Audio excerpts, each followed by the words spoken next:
Nggak nyangka banget hasilnya bakal selembut dan segemoy ini. Saya cuma mencampurkan pasta pandan dan cuka ke adonan. Hasilnya sangat ajaib banget.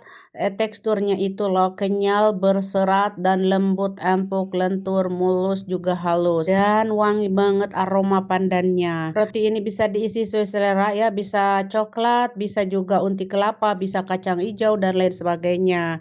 Penasaran gimana cara buatnya? Langsung markicot. Langkah pertama, masukkan susu cair hangat 130 ml, terus 1 butir telur, terus ada ragi 1 sendok teh dan seperempat sendok teh baking powder. Lanjut saya tambahkan cukanya, cuka makanan ya, cuka untuk bakso gitu gening, untuk salad, rujak kayak gitu ya. 1 sendok teh saja untuk 300 gram terigu. Terus aduk-aduk hingga tercampur. Selanjutnya saya masukkan terigu 2 gelas atau 300 gram. Ini segelas dulu ya. Lalu pandannya kurang lebih setengah sendok teh. Pasta pandan ya teman-teman, pastanya. Terus diaduk-aduk hingga tercampur. Selanjutnya saya di sini karena lupa ya, sudah huisan, lupa gulanya. Sekarang saya masukkan gula ya, maaf, 2 sendok makan gula ya. Gula pasir ya, lalu aduk-aduk hingga tercampur seperti ini. Duh, maafnya seharusnya tadi ini teh gula tehnya, tapi nggak apa-apa lah ya. Wanginya teman-teman, wangi pandannya, masya Allah tabarakallah. Lalu kita masukkan terigu sisanya lagi. Jadi untuk cuka 1 sendok teh itu untuk takaran terigu 300 gram atau 250 gram ya. Oke, aduk-aduk aja. Langsung sekarang terakhir masukkan garam ya, setengah sendok teh, dan butter 30 gram. Butternya saya pakai butter merek Lurpak ya teman-teman. Atau disesuaikan aja sesuai selera ya. Mau pakai margarin juga boleh ya teman-teman. Oke, sekarang kita akan mixer dengan kecepatan rendah dulu sebentar aja. Terus kecepatan tinggi. Nah, saya mixer kurang lebih 5 menit saja ya, tidak lama-lama, 5 menit saja. Kalau mau pakai tangan 10 sampai 15 menit, kurang lebih ya, ngos-ngosan gitunya pakai tangan mah. Hari ini saya lagi carangkel tangannya ya. Terus saya teh ya mixer aja gini. Nah, kalau sudah 5 menit saya matikan mixernya. Lanjut saya banting-banting dulu kayak gini tuh, di rounding. Kalau selanjutnya di sini kita harus didiamkan dulu ini adonan ya, tuh. Adonannya diamkan dulu kurang lebih 40 menit ya teman-teman, atau 1 jam, 30 menit juga boleh ya kalau cuacanya panas mah. Ini saya 40 menit ya, saya diamkan 40 menit. Dan ini setelah 40 menit kita lihat adonannya, masya Allah tabarakallah, mulus sekali ya. Mulus banget, padahal cuma diolenin 5 menit ya, di mixer 5 menit saja. Tapi karena saya menambahkan bahan tadi tuh ya, ada cuka kayak gitu ya, baking powder, jadi itu teh ngaruh banget ya teman-teman.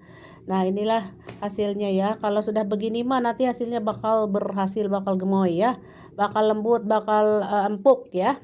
Oke, langsung aja bagi-bagi jadi 8 atau sesuai selera. Sesuai selera ya, mau jadi berapa itu. Terus saya bulet-buletin, di rounding dulu begini.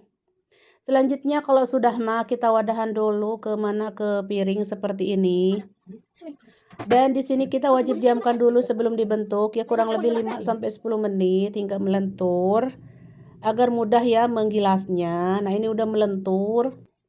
Sekarang kita akan pipihkan gelas lonjong. Kalau mau teman-teman pakai isian silahkan. Misalkan diisi dengan kacang hijau, unti kelapa, atau coklat, atau meses, apapun itu, keju bisa ya. Pokoknya ini mungkin yang manis-manis mantap banget ya teman-teman kalau diisi dengan yang manis-manis. Karena saya mah di Arab ya, di Arab mah parolos ya rotinya teman-teman. Jadi saya tidak akan isi. Jadi saya ngisinya nanti setelah matang, karena anak-anak tuh kadang-kadang ada yang suka labneh, ada yang suka keju, ada yang suka coklat kayak gitu ya, macam-macam anak saya mah ya. Oke, cara menggulungnya teman-teman simak tutorialnya sambil saya ceramah ini ya. Oke teman-teman, kalau sudah, sekarang saya letakkan di loyang yang sudah diolesi dengan apa namanya, butter ya teman-teman. Lalu diamkan sekurang lebih 1 jam 30 menit atau 1 jam setengah ya. Pokoknya ini 1 jam setengah ya saya diamkan, bukan 1 jam, tapi 1 jam setengah atau 1 jam 30 menit ya teman-teman. Pokoknya sekarang udah mengembang, dan sekarang saya mau oles-oles dengan apa ini teh, susu cair. Sebenarnya dengan air juga boleh disemprot-semprotkan, bisa banget. Tapi saya mau pakai susu cair aja, sesuai selera untuk pengolesnya ini. Kalau sudah, saya akan panggang. Suhu api saya 180. Api bawah dulu saya panggang 8 menit. Nanti api atas. Sebentar aja api atas, jangan ditinggalkan ya, tungguan bisi tutung. Kalau sudah mah angkat dan langsung diolesi dengan apa namanya gini nanti butter ya teman-teman, agar warnanya itu mengkilap, mengkilau, kinclong, dan rotinya juga tetap lembab, lembut, dan beraroma gitu ya. Oke, lalu tutup dulu sebentar karena masih panas. Kalau sudah agak hangat-hangat gitu mah baru kita lepas. Nah, lembut kan? Tuh ini udah hangat-hangat ya, enggak panas lagi. Bisa kita pegang rotinya. Dan inilah hasilnya. Masya Allah, tabarakallah, gemoy sekali teman-teman. Dan mulus ya, halus, lembut, dan ringan seperti awan. Lembut selembut kapas. Pokoknya jangan tinggalkan itu si cuka itu teman-teman. Bagus banget buat roti, ngaruh ya. Ngaruh banget buat roti cuka teh teman-teman. Cuman di resep ini aku menambahkan pasta ya.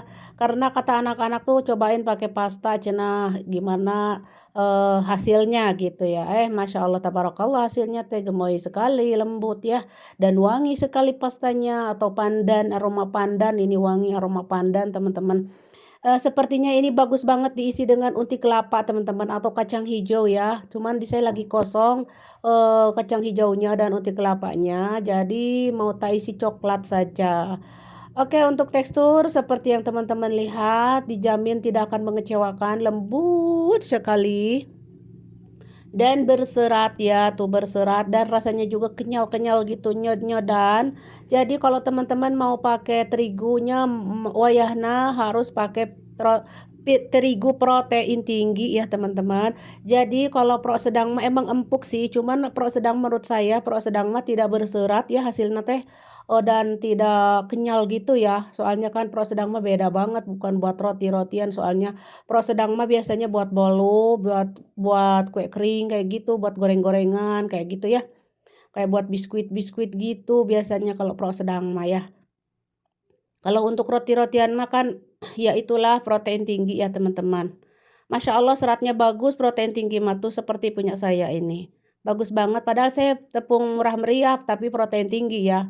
Kualitasnya bagus kalau di Arab tuh apalagi ya. Karena ini kan polos, jadi wajib diisi setelah matang ya. Isinya apa aja, coklat, keju nggak apa-apa. Tapi yang manis-manis gitu ya kalau menurut saya mah. Kalau karena ini ada pandannya, ada wangi pandannya ya. Nah ini akan saya sepil, saya korbankan 2 samuli dulu buat sepil buat teman-teman semua. Nanti ya tuh sisanya teh mau tak masukin ke kantong plastik buat anak-anak cemilan ya.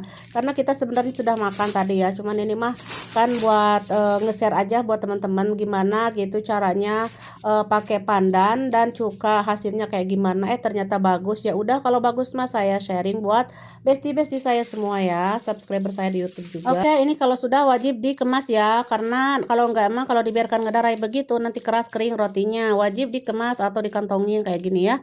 Nah, nanti lama-lama makin dingin makin empuk surempuk ya. Cocok roti ini untuk sarapan pagi atau cemilan-cemilan gitu. Oke, selamat mencoba bestie. Sampai jumpa di video-video aku selanjutnya.